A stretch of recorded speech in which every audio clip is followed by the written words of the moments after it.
Ozzy sang a song called Mr. Crawley. The lyrics, "You fooled all the people with magic, and you waited on Satan's call. Mr. Crawley, won't you ride my white horse?" I'm going to leave you decide what he meant by that. But what takes the cake was on May the 4th, 2002, when Ozzy was given an invite to the White House for dinner. The President, George Bush, said, "Ozzy, Mom loves your stuff." And I'm sure some of you remember Eazy-E before he died of AIDS. Listen as he sings his Leferi music. You can tell that I'm sick by the 666. I hear voices in my head for what reason? As I promised you, the one who says it best, Jim Morrison. You can hear the ideology of Leary coming out in his music when he sings, "We rock the world and we won it." We rock the world and we won it! We rock the world and we won it! Not just the Doors, but hundreds of band members are Luciferian-minded, like Kurt Cobain, who said, "I will get stoned and worship Satan." John Lennon in McGraw-Hill, 1984, page 256, said, "I sold my soul to the devil." U2, the lead singer Bono, is another one who's connected to Beelzebub, the Lord of the Flies. Connecting the dots isn't always easy, but MTV has made it easier. In 1992, Bill Clinton used MTV for the first time to help rock the vote. MTV has signified change in the pop culture around us because it has helped shape the world around us. And Clinton has stayed with MTV even up to recent, with Clinton's global initiative and MTV 2007 live at the Apollo Theater. And of course, guess who was there? No more than the promoter of the Lord of the Flies, Bono. U2 isn't an isolated case that uses Beelzebub. Another group, Queen, the lead singer Mercury, who died in 1991 with AIDS. One of Queen's most famous hits was the Bohemian Rhapsody.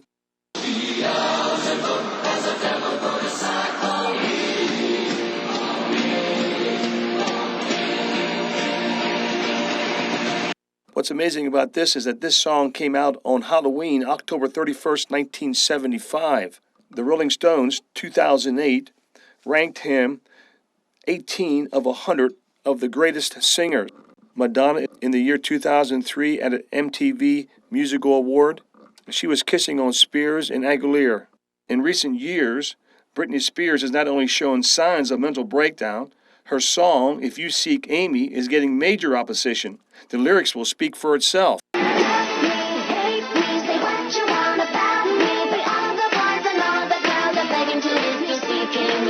These artists of the British invasion are being used, whether they know it or not, by the Commonwealth and by Lucifer to bring America back to England and to socialism. Lennon, Plant, Jaggers, Mercury, Bowie, Van Morrison, Bono, Springfield, Elton John, Ron Stewart, and hordes of others.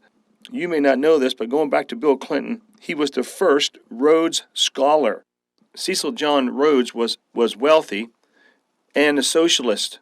He was connected to England, and when he died, he left a lot of money to Rhodes Scholarships through Oxford University. Bill Clinton received one of these Rhodes Scholarships, became the first Rhodes Scholar President of the United States, which they taught how to bring America back to England under socialism. We're going to go back a couple years now to the Plasmatics. Wendy O was the lead singer. They originated at Yale University. She left a message on one of her albums, but to get at it, you had to peel back the middle of it to where the needle would keep going, and this is what you heard. Did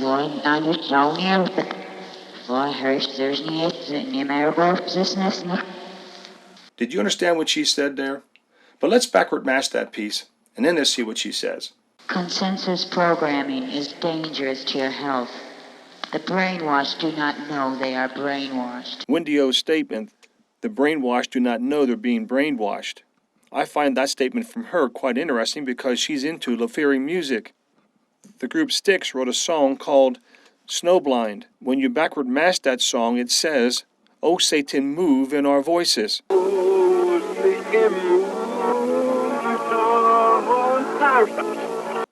So literally, the music that's being listened to by our youth 24/7 is being brainwashed by Luciferian lyrics.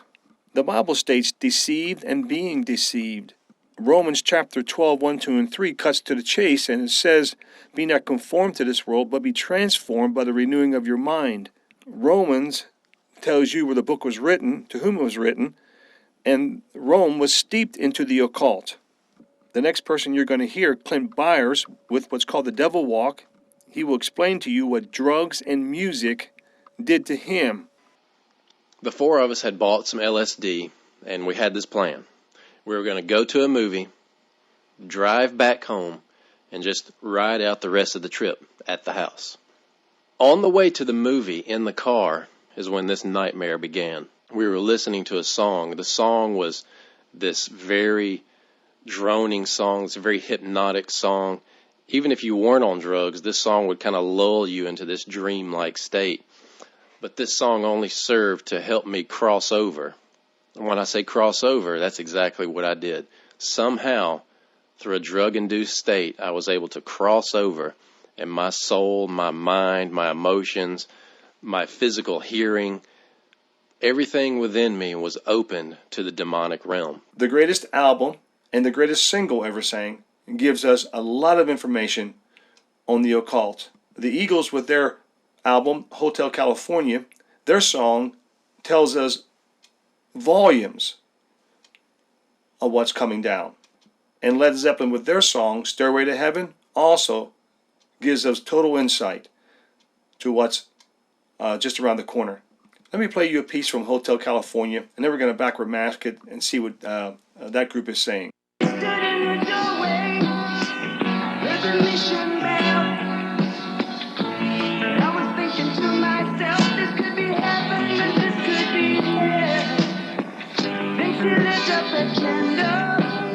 Is Hotel California more than just a pretty song?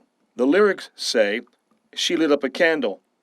We haven't had that spirit here since 1969, but they just couldn't kill the beast. The occult is fused around fire. She lit up a candle was evident that this was an occultic song. And we haven't had that spirit here since 1969 was the very year Anton LaVey had his Satanic Bible put into print. In the book of Revelations, it states that there will be an assassination attempt upon the Antichrist's life. In the song lyrics of Hotel California, it says, they just couldn't kill the beast. And as the song ends, the night watchman says, you can never leave this place. So in the Eagles' lyrics, the songwriter's imagination says this is a place of hell. Let's take a moment here now to backward mask a segment of Hotel California.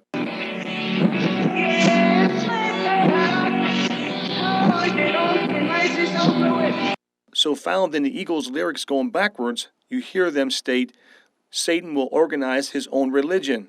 In Isaiah chapter 14, verse 13, you find the 5 things that Satan is going to try to accomplish. Now remember, in the occult numerology, the 5th means death. First one, I will ascend into heaven. Second one, I will exalt my throne above the stars of God.